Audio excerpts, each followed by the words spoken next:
جو آیات کریمہ آپ کے سامنے تلاوت کی گئی ہیں، رب ذوالجلال نے ان آیات کریمہ میں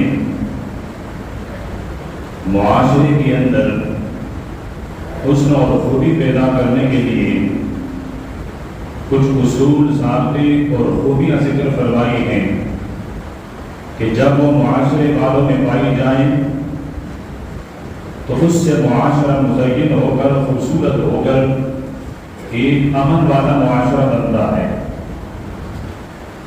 اسی طرح کچھ خامیاں ذکر فرمائی ہیں جس سے احتراز کرنا، اجتناب کرنا، اپنے آپ کو بچائے رکھنا انسان کی ذاتی زندگی کو مزین اور خوبصورت بنا دیتی ہے۔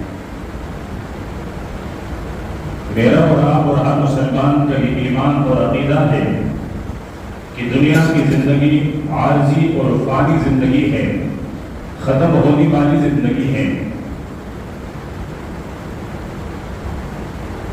دنیا کی زندگی موت اس کو ختم اور فنا کر لیتی ہے، پھر عالم برزخ اور قبر کی زندگی ہے، اور پھر تیسرا عالم حشر میں اپنے قبروں سے اٹھنا اور اپنی زندگی پر کا حساب اور کتاب دینا، یہ میرے اور آپ کے ایمان کا حصہ ہے۔ اور کوئی بھی انسان اس وقت تک کامل مومن نہیں بن سکتا ہے جب تک کہ وہ عالم برزخ کی زندگی پر ایمان نہ رکھے، جب تک کہ وہ عالم حشر والی زندگی پر ایمان نہ رکھے۔ پھر ہر مسلمان کی یہ تمنا اور خواہش ہوتی ہے کہ جب وہ دنیا سے جائے تو اس کو موت اچھی حالت میں آئے، عبادت کی حالت میں موت آئے، کلمہ طیبہ، کلمہ شہادت کا ذکر کرتا ہوا یہ دنیا سے رخصت ہو جائے۔ پھر ہر انسان کی تمنا یہ ہوتی ہے کہ اللہ پاک اس کو قبر کے عذاب اور قبر کی سختیوں سے محفوظ فرما دے۔ ہر انسان کی یہ تمنا ہوتی ہے کہ ہم حشر کے میدان میں اٹھیں تو ہم صحابہ کرام رضوان اللہ علیہ مجمعین کے صفوں میں، ایمان والوں کے صفے میں اٹھائے جائیں اور ہم ایک اچھی حالت میں ہوں اور ایک اچھی حالت میں ہماری حشر ہو۔ یہ ہر مسلمان کی تمنا بھی ہے اور ہر مسلمان اس کے لیے کوشش بھی کرتا ہے۔ یہ الگ بات ہے کہ کسی کی کوشش زیادہ ہے، کسی کی کوشش کم ہے، کسی کی کاوش اور محنت قبول کر دی جاتی ہے اور کسی کی محنت اور کاوش کو رد کر دیا جاتا ہے۔ قرآن پاک کے مفسر ہیں محمد بن احمد خطیب شیرازی رحمۃ اللہ علیہ، جنہوں نے قرآن پاک کی تفسیر کی ہے سراج المنیر کے نام سے۔ اس عظیم مفسر نے قیامت کے دن انسانوں کے حشر ہونے والے، اٹھنے والے لوگوں کی گروہ اور جماعتیں بتائی ہیں کہ حشر کے میدان میں انسان اٹھیں گے تو کتنی گروہ کے صورت میں اٹھیں گے، کتنے قسموں کے صورت میں اٹھیں گے اور ان کی حالت اور کیفیت کیا ہوگی۔ تو خطیب شیرازی رحمۃ اللہ علیہ فرماتے ہیں کہ حشر کے میدان میں جب لوگ اٹھیں گے تو ان میں سے کچھ لوگ ایسے ہوں گے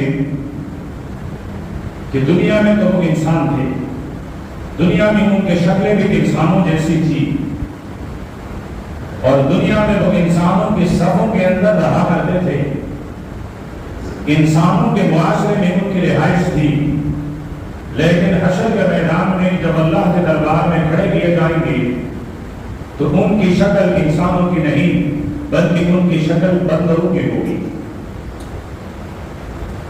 یہ پہلا گروہ ہوگا جو حشر کے میدان میں ان کو اٹھایا جائے گا۔ تو دنیا میں یہ انسان کہلایا کرتے تھے اور آج بھی ان کو انسان کا نام دے کر اٹھایا گیا ہے، لیکن ان کی شکلیں انسانوں کی نہیں بلکہ بندروں کی ہوگی۔ اور اس کی بنیادی وجہ کہ اللہ پاک نے انسانوں والی شکل کیوں مسخ فرمائی، بندروں کے شکل میں ان کو کیوں اٹھایا، ان کا قصور کیا تھا، ان کی لفظ، ان کی خطا، ان کا گناہ کیا تھا۔ خطیب شیرازی رحمۃ اللہ علیہ فرماتے ہیں یہ وہ لوگ ہوں گے کہ جنہوں نے دنیا میں انسانوں کی چغل خوری کی ہے،